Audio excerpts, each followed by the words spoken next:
Birmingham City managing to win a game. Welcome to This Week at Blues. I am your host, J03hall. My links are down below in the description. This is brought to you by Blues Focus. But with all that being said, let's get into it. Our first story today is obviously Blues versus Huddersfield, which took place yesterday as you're watching this video. Today, as I am recording, we just hit full time as of recording. And Blues, of course, won 2-1. And what a well-worked win that was. Obviously, your scorers were Hogan and Placheta, or Placheta, however you pronounce it. Two, again, absolutely amazing, well-worked goals. Overall, I'm happy with the performance. I think we played some very good football at points, and I think them at points were for most of the match. You know, you can't complain, really, can you? I would say there was a solid 10 to 20 minutes where we switched off, which, as we know in the past, Blues are known to do. And it did lead to us conceding, so there is still holes in the game plan. But we went back to how we were first half, had some great chances in the second half. You know, in particular, that solo run from Bakuna. If you watch the match, you know what I'm on about. Jesus Christ, what a player he is going to be this season. Performances like this are going to be key to keeping us in the Championship next year. And, you know, based off performances like this, there's nothing to say we couldn't strive higher than just survival. We couldn't, you know, keep it going. Little voice crack there for you. Coming in with our second story, it has to be talked about. John Ruddy getting into the EFL Team of the Week. That is right, following on from last week's match at Luton, John Ruddy made his way into the EFL Team of the Week. Got an 8.3 rating according to FOTMob. You know, had 4 high claims, 4 saves made. I do think he kept us in that match and, you know, prevented a loss. It could have gone much worse. Another player I want to talk about as well, Austin Trusty. What a performance he had against Luton, and another phenomenal performance against Huddersfield as well. What a player he's going to be this season. Now, coming in with our third story, we have to talk about Blues wanting Jason Knight from Derby. This story coming to us via Football Insider, who have said that Blues have in fact registered an interest in the Derby midfielder Jason Knight.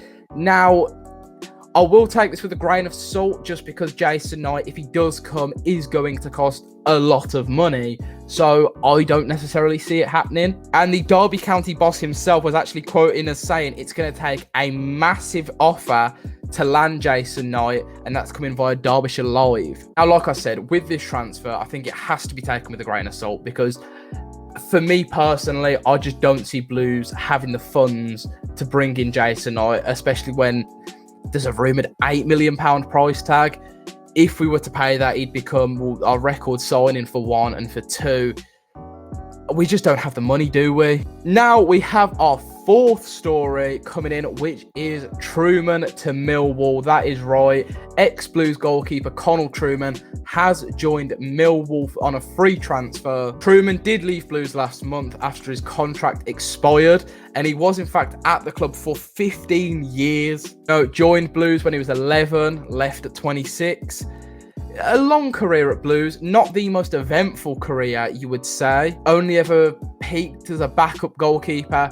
Had a few loans, I believe. Correct me if I'm wrong in the comments. Where, again, I don't believe he done much of note, if I'm honest.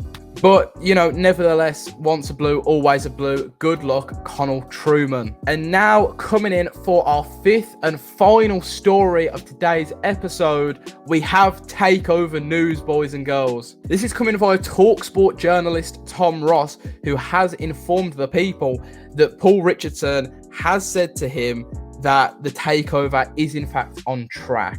Now, I think I speak for most Blues fans when, you know, this is a good thing to hear, especially when I believe I've got the note here. Neil Moxley reported that Richardson and Lopez don't have the funds to complete the takeover. Now, I myself have already heard a lot of skepticism on what Neil Moxley said due to incorrect reportings we've seen from him in the past. But as we've seen, Richardson has informed Tom Ross that the takeover is on track. And this should be reassurance for Blues fans that, you know, we are going to get our takeover. We will get our club back eventually.